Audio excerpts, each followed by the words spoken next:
Good afternoon, I'm Vashon Brown with the Midday News. Special welcome if you're watching on onespotmedia.com. A reminder as well that you can watch TVJ live by downloading our One Spot Media app in the Google Play Store or the App Store. That's the #1 followed by the words Spot Media. The Consumer Affairs Commission, CAC, has confirmed that there were significant to moderate increases in the price of some vegetable and ground provisions following the heavy rains in mid-May. The CAC says the increases occurred between May 20 and 27, 1 week after the rains. Acting Director of Research Raquel Brown outlined the findings. We did find, by looking at what we call the modal average, which is the price that is found most frequently in the market, that for some products there was substantial increases. And when we say substantial, we're talking about in excess of 70%. For most cases, the increases were what we would call moderate, between 25% and about 59%. So our substantial items following the rains, which is May 20th to 27th, we found for example, iceberg lettuce, the increase was 90%, an increase by $139 and some cents. For plummy tomatoes, it was 70%, and for scallion, that went up by 61%. She says the price of scallion was also impacted by the beet armyworm. The other items analyzed were tomatoes, cabbage, callaloo, as well as Irish and sweet potatoes. The market price for cabbage doubled from $88 to $176 during the week after the rains. And there is a push to reinstate a scheme to insure vendors' goods in light of the spate of market fires in recent years, which racked up millions of dollars in losses. The push is being led by the Jamaica Vendors, Higglers and Markets Association. President of the association, Dunson Whittingham, says given the significant losses suffered by vendors due to market fires, a document is being prepared for presentation to the general insurance sector to provide coverage for goods. It is unfair because in America you have FEMA which cover everybody. It doesn't matter because what insurance is for is to take risks, whether by water, whether by fire, whether by any natural disaster. But people, insurance should be selling every single department. So I don't know what the skepticism about insuring the content inside of these markets, and this is risk. And every time you have a fire, people put them on and them jaw, not knowing where the next dollar going to come from. The National Works Agency, NAA, has allocated $82 million for the second phase of the island-wide drain cleaning program. Speaking yesterday on RGR's Beyond the Headlines, the agency's Communication and Customer Services Manager, Stephen Shaw, says it will get underway in 2 weeks. Some parishes have actually completed their work. Others, they're about 75–80% complete. Of course, we'd have lost some time because we had to be spending time responding to the situation that existed between May 13 and 19. A man who was last week apprehended by the police is expected to be charged today with murder. The police say 36-year-old Audley Duval, otherwise called a Dreamer, of the Boscobel housing scheme in St. Mary, was listed as wanted. He was nabbed during an operation on Palmoral Avenue in Mona St. Andrew on Thursday. He was wanted by the St. Catherine North Police in relation to several murders. There is divided opinion this afternoon about whether the media should highlight the country's crime problem. Some hotel industry officials remain adamant that the issue should not be given high visibility. President of the Jamaica Hotel and Tourist Association, JHT Omar Robinson, insists that the risk of losing tourists is too high. Speaking yesterday on RGR's Beyond the Headlines, he argued that the prominence given to crime could have a negative impact on tourism. It's tourism dependent. And we must realize that, when these things go out, it does impact the image of the destination, whether it is for just other investments in other areas or for tourism. So it's not only tourism. However, it must be done in a responsible way where we put it there. I want the media to report it. Report that we've had 630 murders. And Mr. Robinson explained that all sectors have a role to play in seeking to cut down crime, and the media should play its part. What we need to do as the people of Jamaica is to hold our elected officials accountable. This is what we've elected them for, regardless of whichever side of the fence you're on. and we need to hold them accountable to putting in the measures that, both sides have measures. They need to come together. We also, as the public, need to help the authorities to solve crime. However, it cannot be where we just arbitrarily put these sensationalist headlines all over the paper. Meanwhile, at least one hotelier says the hotel industry is thriving, though Jamaica is currently grappling with an increase in crime.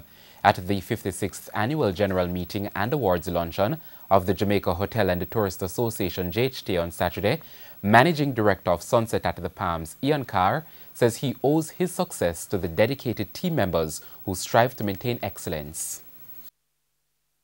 Have been with us through bad times and good times, but it has certainly been an experience where, because of the dedication and the hard work that they put in on a daily basis, these team members have made my life very enjoyable and the work very easy, I must tell you. It has not been a chore at all. Mr. Carr also extended gratitude to his business associate, Carl Hendrickson, who he said was instrumental to the success of Sunset at the Palms. He and I went to Montego Bay in 1997 to purchase a hotel, which we did not achieve when we came to buy it, but subsequently to that, we managed to acquire the old Seaway Hotel, which we literally demolished and rebuilt. And from that was the start of the Sunset Resorts Group, which grew. And today we actually ended up with a brand name very recognized in the marketplace. At the awards ceremony, Mr. Carr was named Hotelier of the Year for 2017.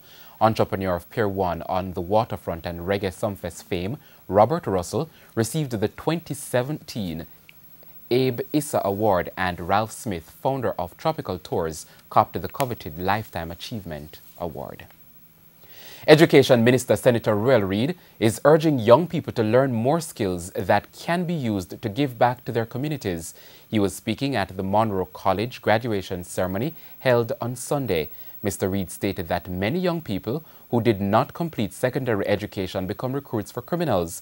It's why, he said, giving back to communities will help to provide opportunities for others. For your boarding, they'll give you operating funds for your day school, but I believe we need to do something special for the boarding because I know your costs have gone up.